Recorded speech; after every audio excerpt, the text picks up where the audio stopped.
Hello, everybody, and welcome to this week's episode of Magically Cruising, the cruise podcast where we share our personal cruise tips and reviews to help you make the most out of your next cruise. My name's Kieran, and I'm an independent travel agent specializing in all things Disney, cruise, and North America, and I'm joined by my fellow co-host. You guys want to say hello? Hi, I'm Sarah, and I cruise over at Extraordinary Chaos, cruising for all and mini travellers. And let's just address the elephant in the room that I'm wearing sunglasses. But I've had a bit of an accident, so I look better with them on than off at the moment. Scary. Sorry, Donna, you? Hello, I'm Donna. I'm the other half of Cruising for All, Cruising with Kids, and I also have a website like lovedo.com. Brilliant. And then Sarah, so today you've chosen our topic for today. So do you want to jump off and introduce the topic for this week? Today we're discussing the most highly rated cruise ships, but this is a really interesting poll because it's completely non-biased. There's no press decisions involved. It's all voted by passengers, and it was some research we did based on, what website was it, Donna? cruiseline.com, and it's so diverse and the mix is really well spread. But as I say, it's a passenger poll, not biased, and the findings are really, really interesting. Yeah, definitely. I was quite surprised, actually, when I saw the list, when you shared this with me to kind of get my take on it as well. I was really surprised by the cruise lines that appear. And as you say, it's a really nice spread as well. I was expecting it to be purely the 6-star lines. It was going to be all the top-end level ones. But it's got a really nice spread of cruise lines on there. I don't know if you guys want to share a little bit then about how the cruise lines were rated before we maybe chat a little bit more about which cruise lines are on the list. Have you got that there, Donna? Yes, of course. So they were all rated on different parts of their vacation. First part being the embarkation process, food and dining, onboard activities, service and staff, ship quality, and their cabin or stateroom. So they was asked to give their points or their maximum amount of awarded points to each of those categories, and therefore they came up with the most highly rated in each section, really, as well. So what we did was there was different sections, wasn't there? Yeah. So we put everything together. There was a search you could do. We put everything together and searched all stars, all budgets, and that's how we came up with this final list. Yeah. So it was split into different categories. Yeah, definitely. Okay. And they are all completely different, aren't they, as well? It's quite interesting. Well, I think like my first observation, and we were chatting about this before we started filming, but it's just how many of the Royal Caribbean brand ships are on the list. And we can go through maybe, do you want to do it one by one in the order of highest to kind of, I say lowest, this is still the top of the crop, but do you want to go through one by one in order, or should we just jump around as we usually do in our style at Magically Cruising? I think the one thing I will say is, obviously, I wasn't surprised because I'm a mega Royal fan. So obviously they were at the top. But go on, Donna. So where did you start, Donna? The top ship was really unusual, and probably not a lot of people have been on this one, but it's the Celebrity Expedition, which is the smallest ship, the luxury ship that goes around the Galapagos Islands. So no wonder that's been voted purely top marks for luxury inside and out, I would imagine. Yeah. Then there are some more different. There's Celebrity Beyond, Celebrity Apex is on there. Then you've got some Carnival, and obviously you've got your Odyssey of the Seas. There's a few Disney ships on there as well, Disney Fantasy, Disney Dream, and obviously Wonder of the Seas as well, which is one of the largest in the world as well. Celebrity Expedition only holds 48 passengers.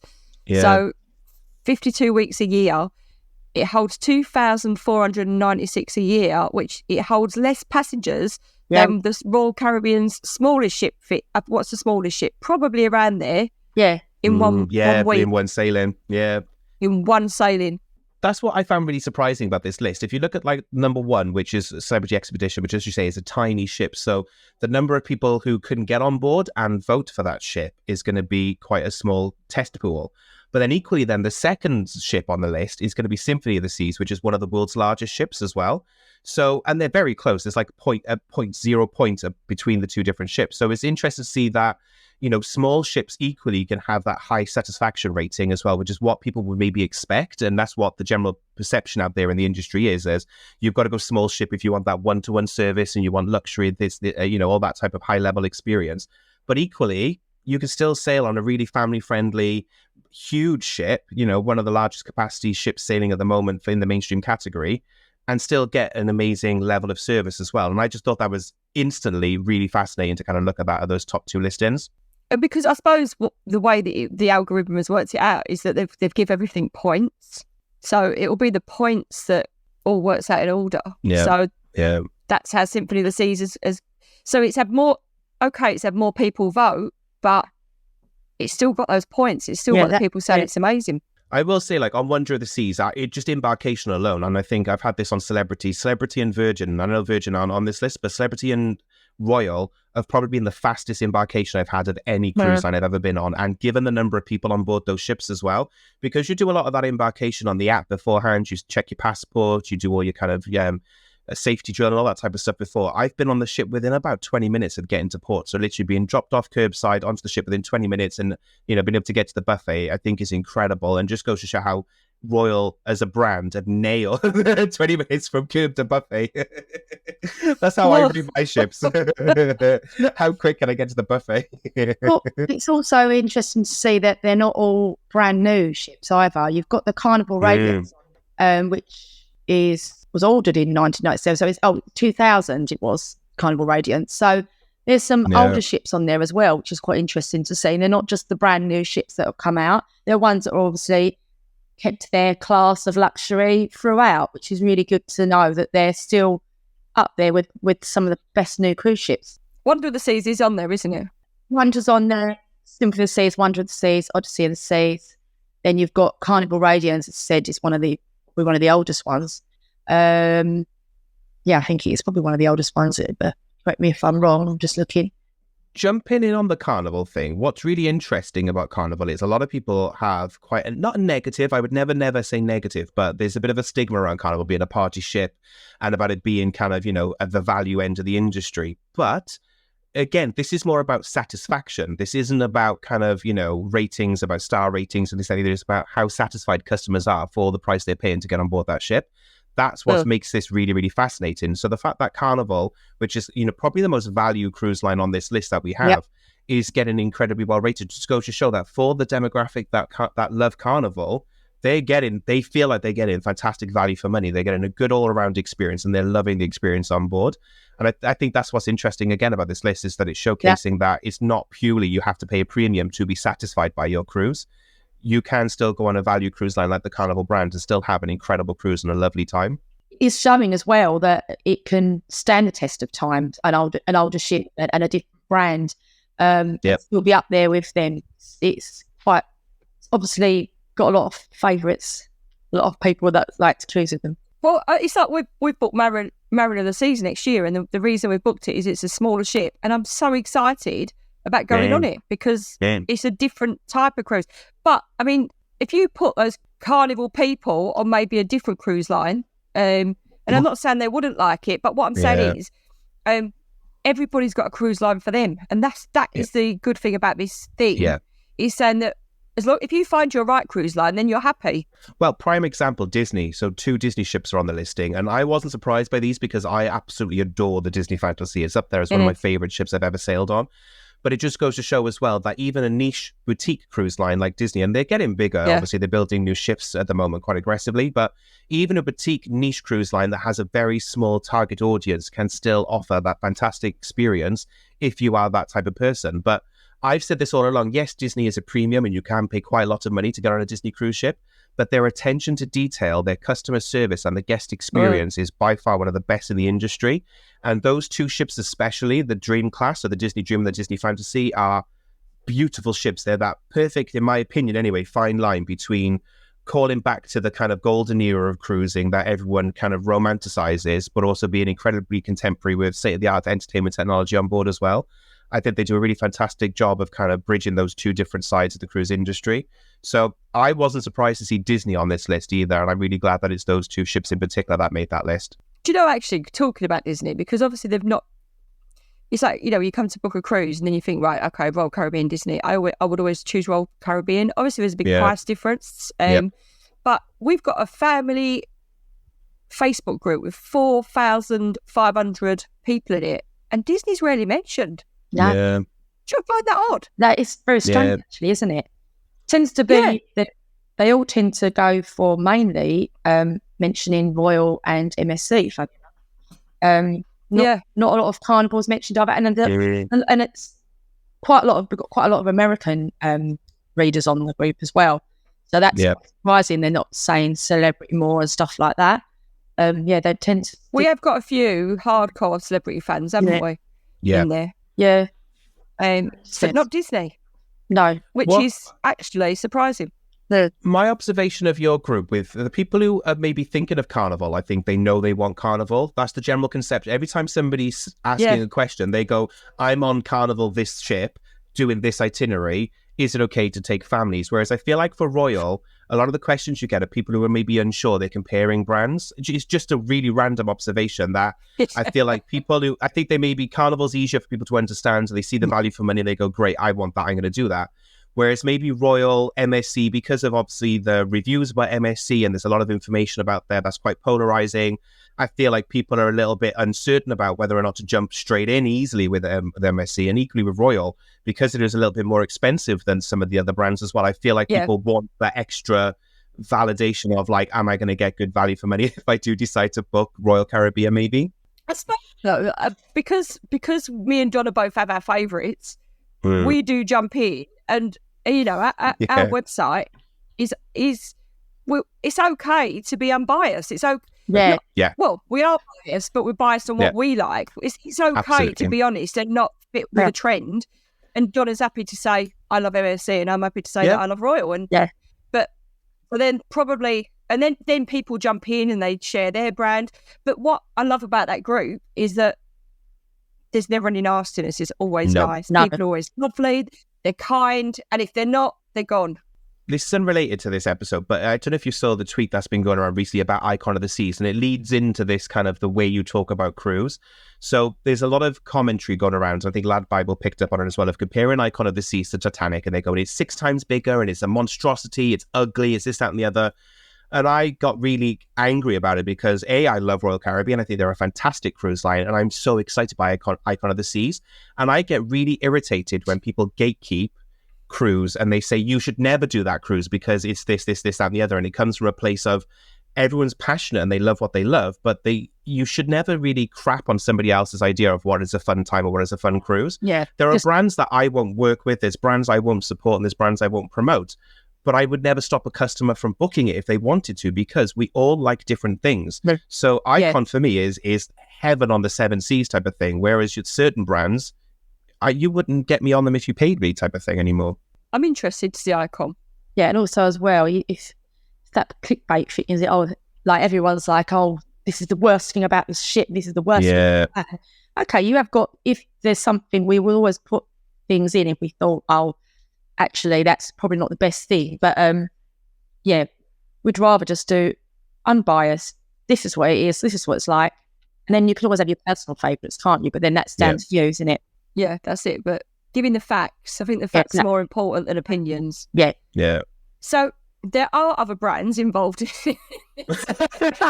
so, it's like 20 minutes of Caribbean are amazing, and then I'm the others. I know. Sorry. Yeah. So then we've got Viking Sky, which is the brand I've not sailed on, but no, I think it's definitely up there on the wish list. It's something that we'll book, definitely, because the ships look amazing. Oh, I've missed that Seabourn Odyssey. Yep, they're on there. Seabourn Odyssey, it's above them. So, I mean, we're looking at ships here that hold 450 people. Yeah. And I know that one of my really good friends has recently sailed on Seabourn, and she'll never sail on anyone ever again. Really? They picked her up from the door. They just loved the whole experience. Yeah. I know.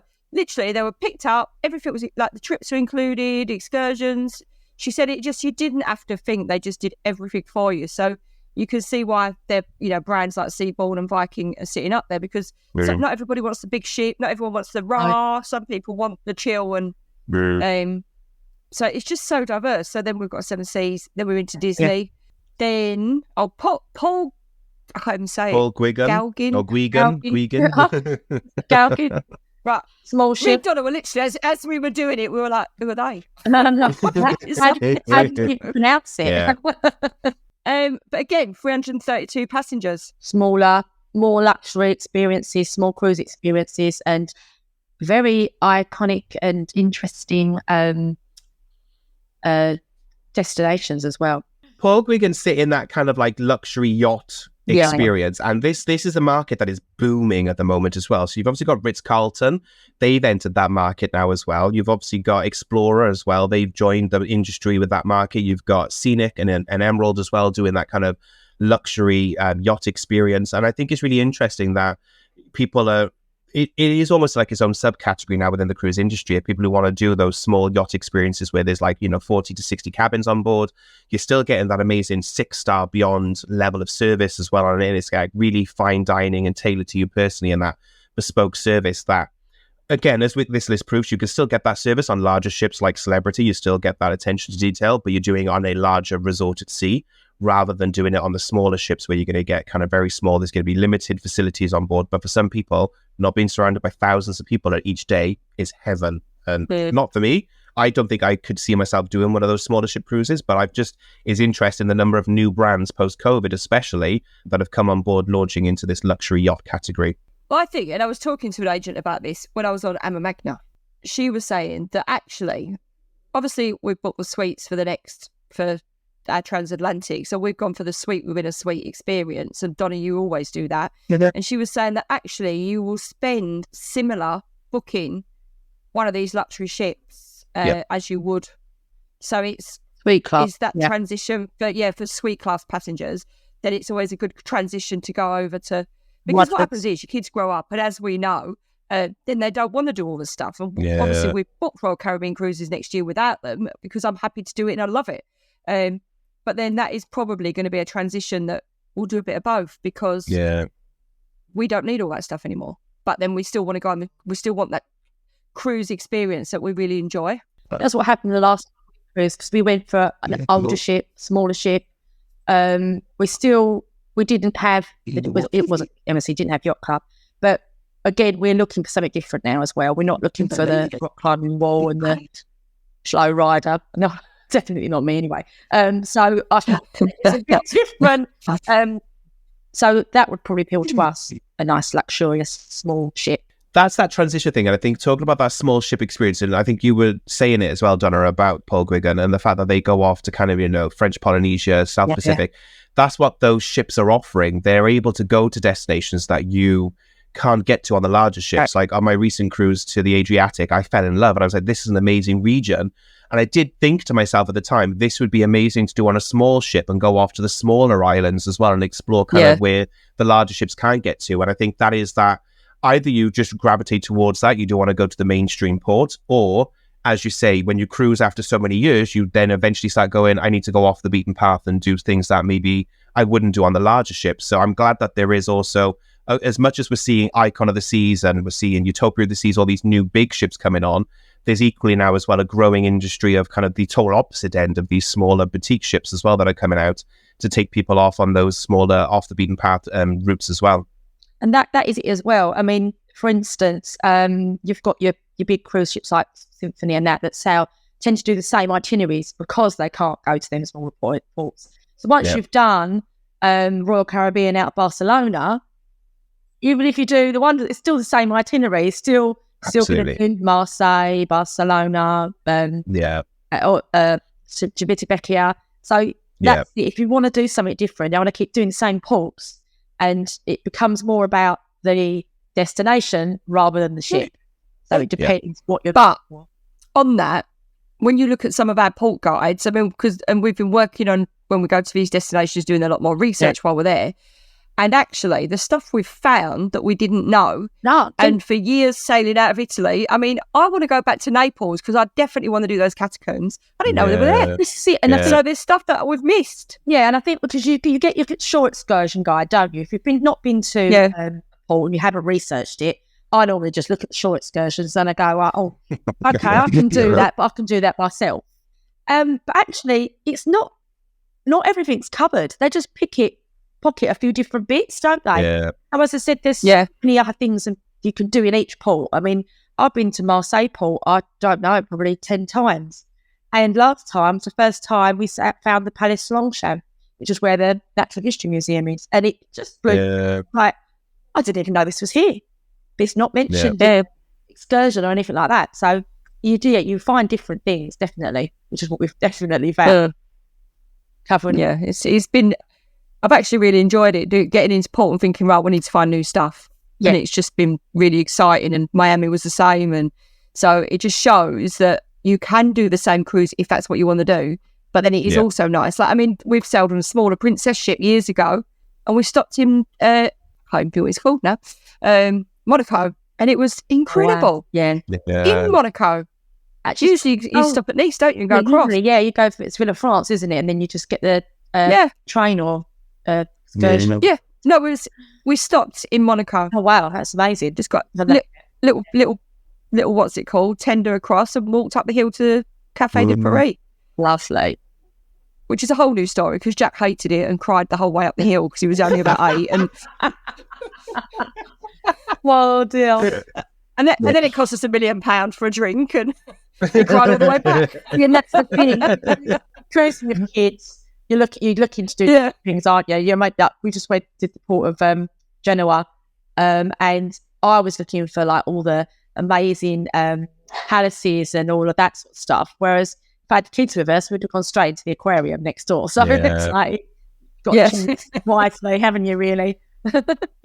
I think so. You guys have you're creating a lot of content as well now, aren't you, around port guides and things like that as well. So if anyone's looking for kind of advice as well, I know you guys always do. You do a better job than I do anyway of explaining what's available in port. I'm very much about here's the ship, look at the ship, but you guys do a great job. So on your website, then what's the best way if people are trying to find your port guides and the information about where to go? Where's the best place? And we can link them obviously down below as well. But just as an audio guide, where's the best place for people to find any of your port guides? We have a section with a heading. There's cruise ports, and they're all done by country basically.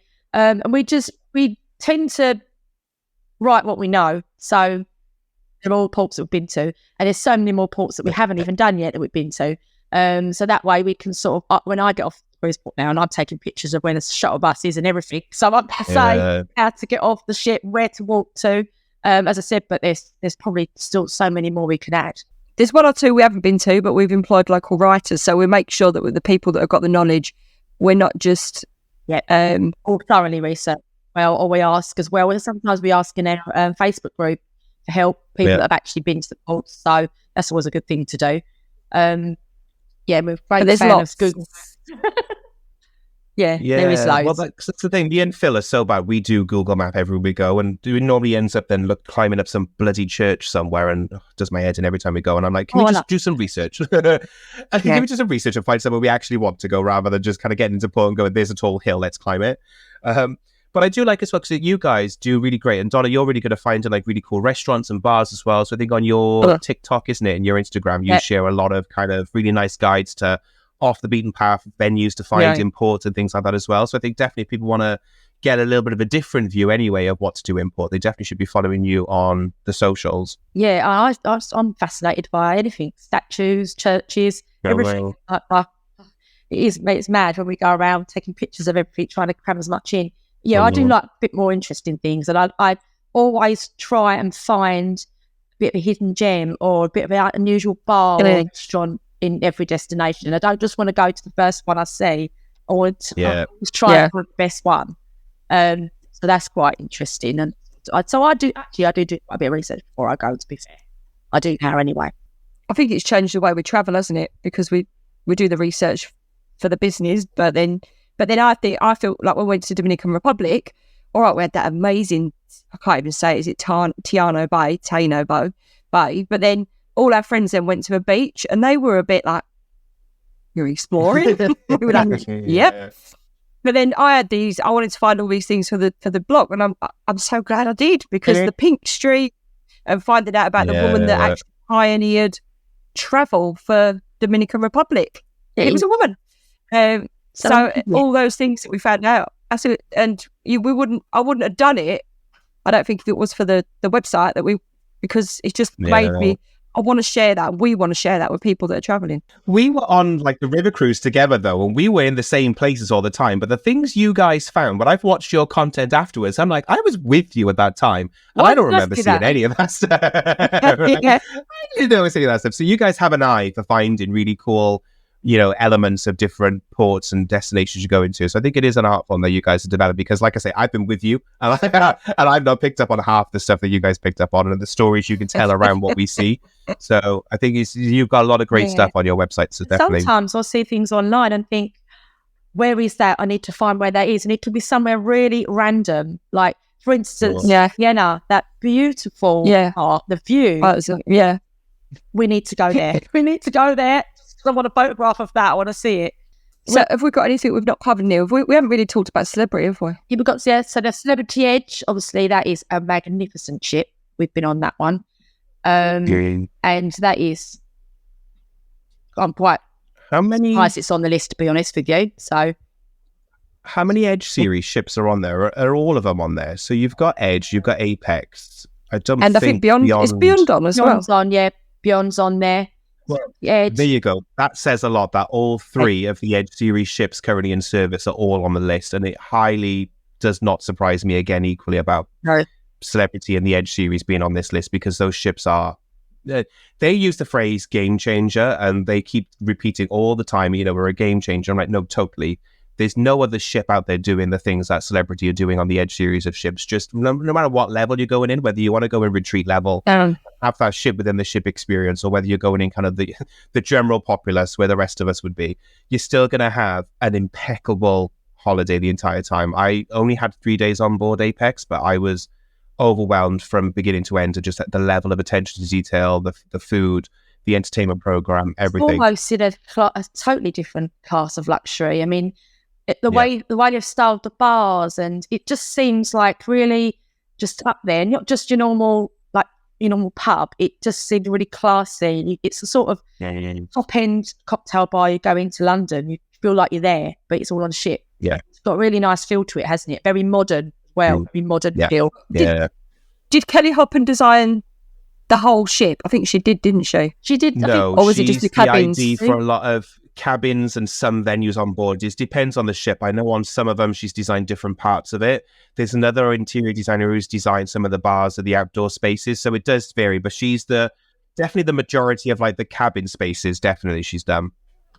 But I will say they were there before, because I've only ever sailed on Celebrity Silhouette, and that is one of my favourite cruises ever.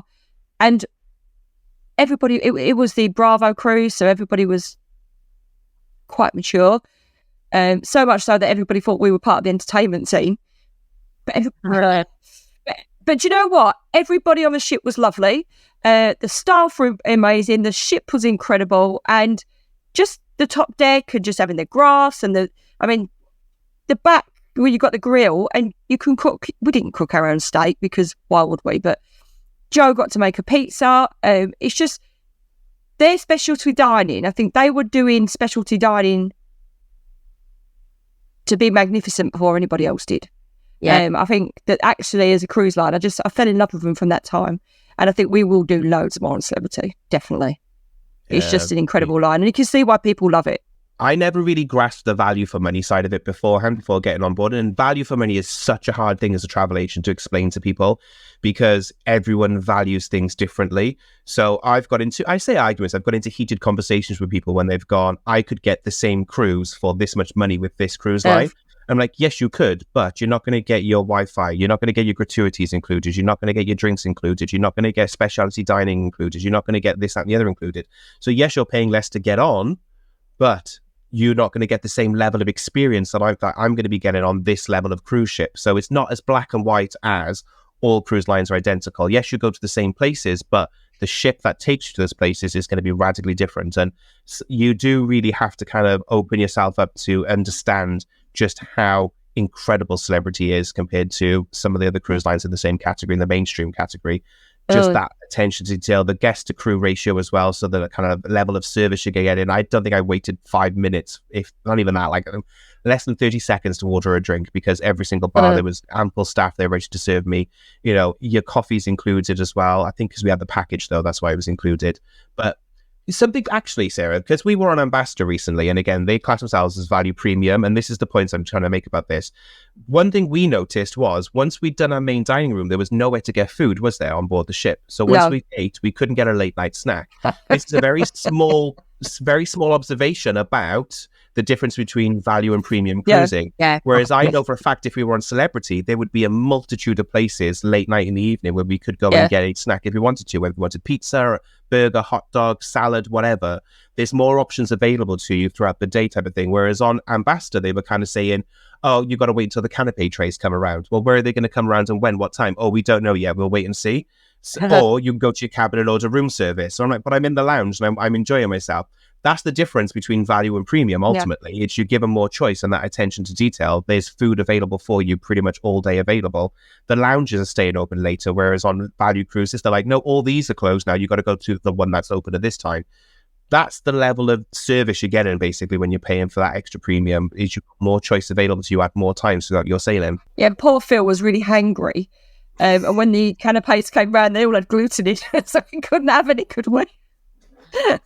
It was like, there was no crisps or anything. I mean, no, it was a lovely ship, but yeah. It was, yeah. It's not a knock on any one brand. You know, it's about what's right for you. We value things like that. So for us to justify the extra cost to get access to those things late in the evenings, totally justify the value on that. And that's why it's hard to explain to people, isn't it? Sometimes this is where the value is. And I think when you look at this, I think the differences are like with the, as we call them, premium. So you've got your Disney Royal Caribbean and Celebrity. You have got extras. So you've got to pay for your drinks packages. You've got to pay for your excursions, where with your likes of Seabourn and Viking, everything's included. Many pick you up from the door. So there's a big difference in obviously there's a big difference in price, but there's obviously a big difference in what you get. So sometimes you're probably going to spend similar, but everybody's got a favourite, and it's that's the thing, is that one line doesn't fit all. I guess we don't want to name names type of thing, but we've observed this ourselves with the cruises we've been on. We've been on some cruise lines and we've gone, great, these are our people. We're around other people who are like us. They travel the same way we do. And then you go on other cruise lines, you're kind of like, yeah, these aren't people that I would usually hang out with or socialize with. That's not a bad thing. Everyone runs in different circles and different bubbles type of thing. I think those cruise lines that you resonate with, you'll resonate with them for a reason. And it's because they are very much aimed at like-minded people. Sounds really snobby, and it's not a snobby thing at all. Not a snobby thing at all. It is. It's like with our boys, Royal Caribbean is aimed at people that are sport mad, and that is why the brand, even though they went on previous stage, didn't they, where we're not cruising anymore, as soon as we booked a Royal Caribbean cruise and didn't book them on, it was like, oh, can you add me? So, you know, one of a, I was like, yeah, but you don't want to cruise anymore. But you go on Royal Caribbean, then it'll have a playmakers so I can watch sport, and so I'll come. So you know, it's but because they're sporty, that line works for us, because they can go and watch Women's World Cup the whole week if that's what they want to do, which is what they did. But then if they were on other cruise lines, maybe they might be a bit bored because they're not getting their sport fix, and they're then using all the Wi-Fi to follow the sport. And so with all the 15 ships on the article that we covered, that was a total of over 8,000 votes on cruiseline.com. So that's quite a lot, and it's all been recognised for their exceptional amenities or luxury within their ships. So, yeah, that's quite interesting, really, isn't it? And you can find that whole list on our website if you look at most highly rated cruise ships. And we'll pop the link into the podcast. But it's really important to say that this is a finding of one survey, which we found really interesting. But there's a lot of other amazing cruise lines. Yes. I'm surprised that Princess weren't there. I really am, because that's got such a huge following. So I'm surprised Princess weren't there. And there's a lot of cruise lines that weren't there. But, you know, we're not saying these are the best cruise lines in the world. We're saying these, my favourites are in there. But it's just interesting findings. And it's the one line doesn't fit all scenario again, isn't it? Definitely. No. I think it's really interesting, as you say, and I'm really proud, actually, for the industry, not for me, that it's a nice spread of cruise lines. You know, you've got family cruise lines, you've got ultra luxe cruise lines, you've got, you know, exploration cruise lines. It's really nice that it's a nice spread. And I think it does a good job of exemplifying how broad the cruise industry is, which is why we thought we'd do this episode, is just to say, like, yeah, you know, there is no one size that fits everyone. There's no one ship that fits everyone. You can have a fantastic cruise line on pretty much every one of the brands, as long as you know what you're getting yourself in for, which is why we created this podcast and why we're doing what we do, is to hopefully help people find the right cruise line for them. Before we go, I'm just going to ask one quick question then, and I'm going to put you on the spot. Out of those 15 ships, if you could only sail on one more cruise ever again, and you have to pick one of those 15 ships, which one of those ships would you pick? So, Donna, you seem quite excited. Are you ready to go first?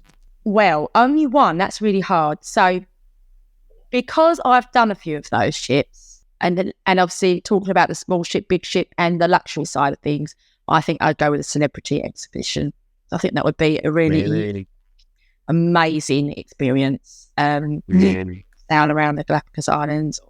It looks fantastic. Yeah. But that's what I would go with.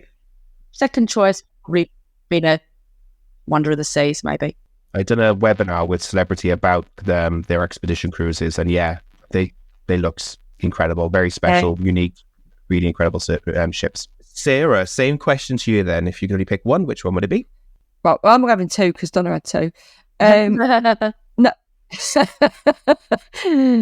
Number one, Wonder of the Seas, because I was meant to sail on Wonder of the Seas in a suite last year, and we had to change it, didn't we? Because the UK government, thank you, changed the GCSEs. So that Wonder of the Seas would be number one. Number two, I'm going to go Celebrity Apex.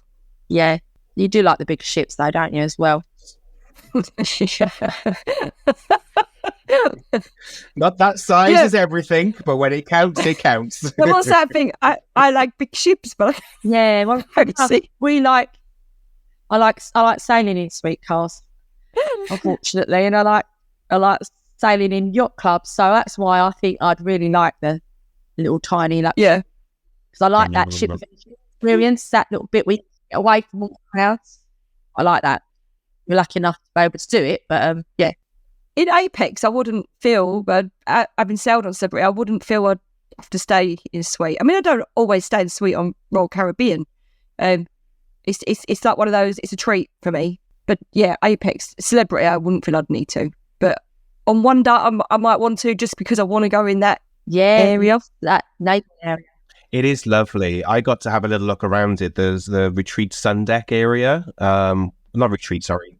The suite sun deck area, and it is cool. It does have amazing views, really nice, and you got an amazing view of the ship, but also you're a little bit further away from everyone as well. So I was like, I get the allure of this now. Maybe this is why I'm starting to change my opinion as well on ship within a ship experiences, because I finally, as a travel agent, been able to get inside them for a change. Right, yeah.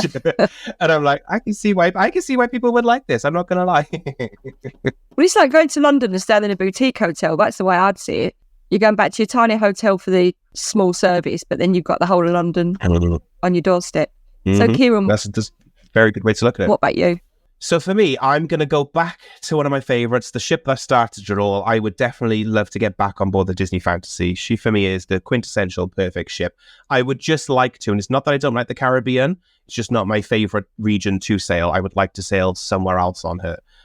We did a lovely transatlantic on the Disney Magic. I would love to do something like that, maybe on the Fantasy, and maybe do Canada again, or even Alaska on a ship like the Disney Fantasy would be incredible. So definitely for me, it's Disney Fantasy. If we're all being greedy and we're taking two, Celebrity Apex. I'm desperate to get to the Norwegian fjords as well, so I would love to do Celebrity Apex in something like one of those gorgeous edge villas. I think to have your kind of, this is being greedy, we're talking like 20-30 grand for a week, but to have one of those edge villas, the 2-story suites with your own private plunge pool, to be able to kind of explore the Norwegian fjords and have that level of luxury, I think would just be a dream come true one day. But maybe one day once I'm a millionaire travel agent, I'll be able to do something like that. You need a room of reviews, don't you? Definitely. Yeah. Yeah. That's my biggest cruise mistake I've ever made, I think. Did you not have a balcony? No, because it was just like a cheap last minute girls' holiday, weren't it? But and yeah, I'm so glad we did it. But yeah, we should have upgraded. We had the balcony back, and it just sailing down that Duranga Falls, coming through that. They're all normal. Just Yeah. beautiful. It was amazing. Absolutely amazing. We had the retreat. We had the whole. Is it the retreat? Is that what it's called? Yeah. On P&O. Is it called retreat? I'm not sure. Remember. The private area that you pay for. We had the whole of that to ourselves anyway. So it was like having a suite, really. Yeah. We had our own man, and Oh, it was amazing. Honestly, we loved him. He stood with his umbrella. No. You can see he was like, "Will you just get out the jacuzzi? Let me go in."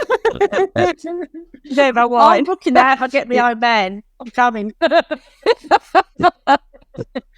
Oh, how funny. We gave him a lovely tip. So for looking after us.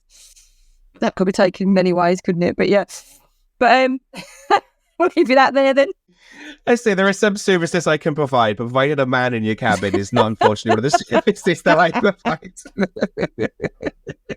So I think, like I say, once again, we have gone off topic, but it's one of my favorite topics to go off is cruise. So it's been really great to have that chat as well. And I think it's a really great article. You guys have done a fantastic job in pulling this information together and kind of getting it out there as well. So I think well done to you guys for that. We will link it down below as well, but definitely hunt it down on the guys' website. But as we've mentioned before as well, if anybody wants to find this article or they want to find any of your other kind of ship plans, things like that, where's the best place to find that online? At Cruising for All or cruisingwithkids.com. And if you guys are ever interested in booking a cruise and you live in the UK, then definitely you can reach out and find me. I'm available online under magical-traveler.com or on magical TRVLR on all my socials. Other than that, guys, we hope you've enjoyed this episode and we'll see you on the next one. Bye. Bye.